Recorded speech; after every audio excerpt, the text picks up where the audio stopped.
Ticket के दाम आसमान पर और अब उस पर सुप्रीम कोर्ट की आपत्ति, क्योंकि वहां पर पहुंची एक पीआईएल। कोर्ट ने सरकार से कहा है कि आपने जो भी नए नियम कायदे कानून बनाए हैं इस एक्स्ट्रॉर्डिनरी प्राइसिंग को रोकने के लिए, कंट्रोल करने के लिए, उसे हमें दीजिए बंद लिफाफे में। सरकार ने यह भी कहा है कि वो आगे इसको संसद के सत्र में रखेगी, संसद के पटल पर रखेगी जो भी नए नियम कायदे कानून हैं। इसमें कुछ और एक दो प्रश्न हैं जो बड़े इंपॉर्टेंट होंगे।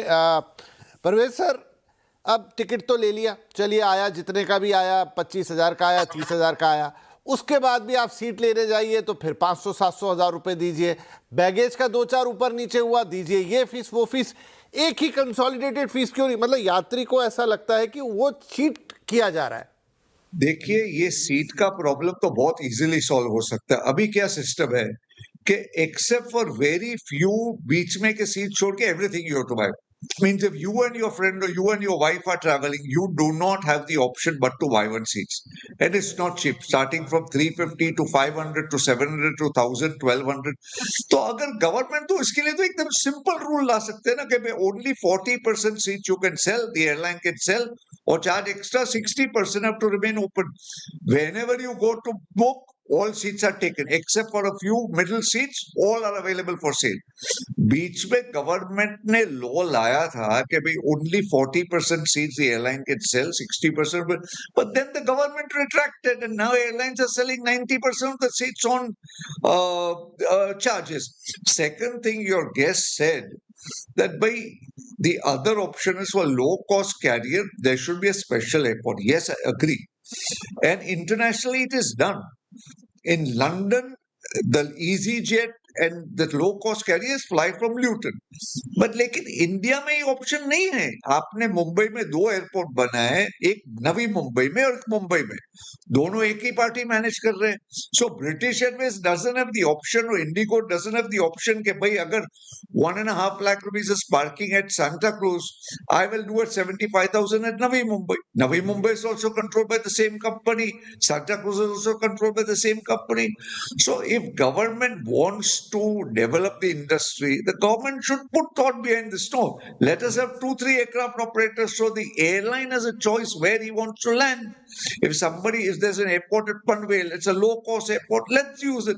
Even a city in a country like Bangkok and Thailand have 2 airports. One is for low-cost carrier and one is for full-service carrier. But that option doesn't exist for us. देखिए, ये problem खाली अगर सोचेंगे कि airline का responsibility, I don't think that's correct. The responsibility of lowering the cost of the fare should plan with the state government, the central government, the tax structure, GST, airport operators, and everybody together. So I think it's a complex problem. It cannot be solved easily. नए airport overnight बन नहीं सकते. It takes years and years. And government should have more airport operators so the airlines have a freedom of choice where they want to land.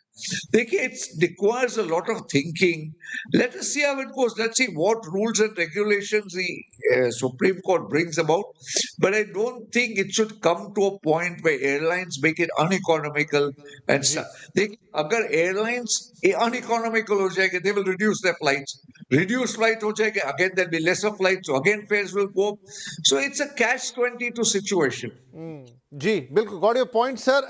Rajneesh ji, तो एक बात ये भी हो रही है, एक मांग ये भी रखी गई है कि इसके लिए एक नया रेगुलेटर लेके आए। दो डीजीसीए इस वक्त है, director general of civil aviation, लेकिन वो वैसा रेगुलेटर नहीं है, वो बहुत टेक्निकल टाइप का रेगुलेटर है। मतलब यहाँ डिमांड की जा रही है कि इस तरह का रेगुलेटर आए जो more on the consumer side हो और इन सारी चीजों को देखे और टेकल करे। क्या इससे समस्या सुधरेगी?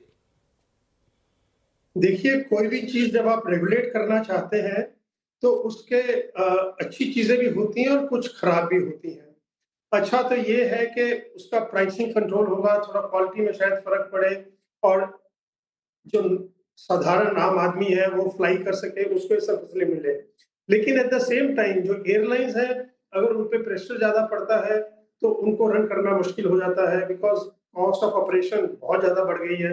अगर आप देखें तो एयर इंडिया का मेरे को बहुत दुख और झटका भी लगा कि प्राइवेटाइज होने के बाद कोई 22,000 करोड़ का उन्होंने घाटा दिया है, जिससे टाटा की भी बुक्स हिल गई है। It's a very big loss और उस पीछे कारण हुए 1-2 साल में, ठीक है, बट उसकी वर्किंग होनी चाहिए।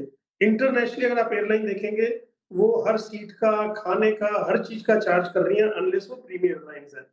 लेकिन हमें जो चीज़ें देखनी है, उसमें ये है कि एयरलाइन का घाटा एयरलाइन पे रेगुलेट ऐसे भी ना किया जाए कि उनको सस्टेन करना मुश्किल हो जाए, उनको चलाना मुश्किल हो जाए।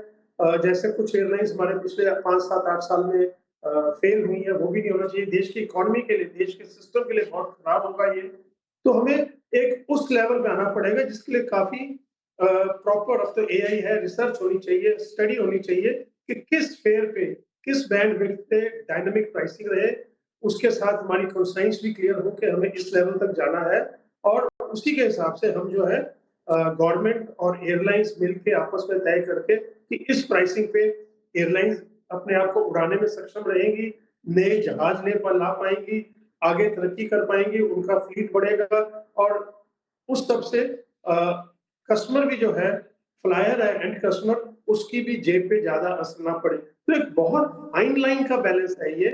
तो जैसा मैंने इसमें कहा था कि हमें थोड़ा-सा आज नहीं, हमें लॉन्गर रन में देखना पड़ेगा कि अगर कुछ जगहों पे जहाँ पे इम्पोर्टेंट फ्लाइट्स हैं, थोड़ा-सा एलसीसी एयरपोर्ट आने वाले टाइम में 2, 4, 5 साल में अगर हम देखना शुरू करें because we are looking at कि बहुत सारे एयरपोर्ट नए बनने हैं।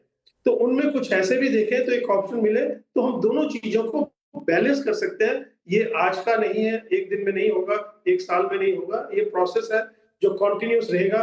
तो काफ़ी चीज़ों को बैलेंस करके मिडल पाथ लेके चलाना पड़ेगा और ये तभी एयरलाइन और गवर्नमेंट और कंज्यूमर जो है उनको सभी को इसका बिल्कुल, बिल्कुल रजनीश जी और परवेज सर, आप दोनों ने मतलब बहुत अच्छी बातें यहाँ पर रखी हैं। मुद्दा ज़रूर एक कंज्यूमर का था, एक एंड यूज़र का था जिसको महंगी टिकट खरीदनी पड़ रही है, लेकिन आप लोगों ने पूरे एयरलाइन सेक्टर में एग्जैक्टली क्या हो रहा है, वो टिकट इतनी महंगी क्यों हो रही है, वो प्रेशर कहाँ से आ रहा है और क्या करना पड़ेगा कि वो टिकट सस्ती हो ताकि एयरलाइन भी उड़ सके और वो टिकट भी एंड कंज्यूमर को महंगी ना पड़े। लेट्स सी कि उस बंद लिफाफे में क्या सजेशंस आते हैं, सरकार के वो क्या नियम कायदे कानून आते हैं, उससे कितना बदलाव आएगा। एक बार वो सब नियम कायदे कानून आ जाएं सामने, दोबारा एक बार आप और हम मिलकर बैठ के चर्चा करेंगे कि उससे कितना चेंज आ सकता है और बाकी वो जो इंपॉर्टेंट फैक्टर्स आप लोगों ने बनाए, डेफिनेटली रेगुलेटर नया बने या एग्जिस्टिंग हो या सरकार जो देख रही है उसको वो सारे पैरामीटर्स पर संतुलन बिठाना ही पड़ेगा,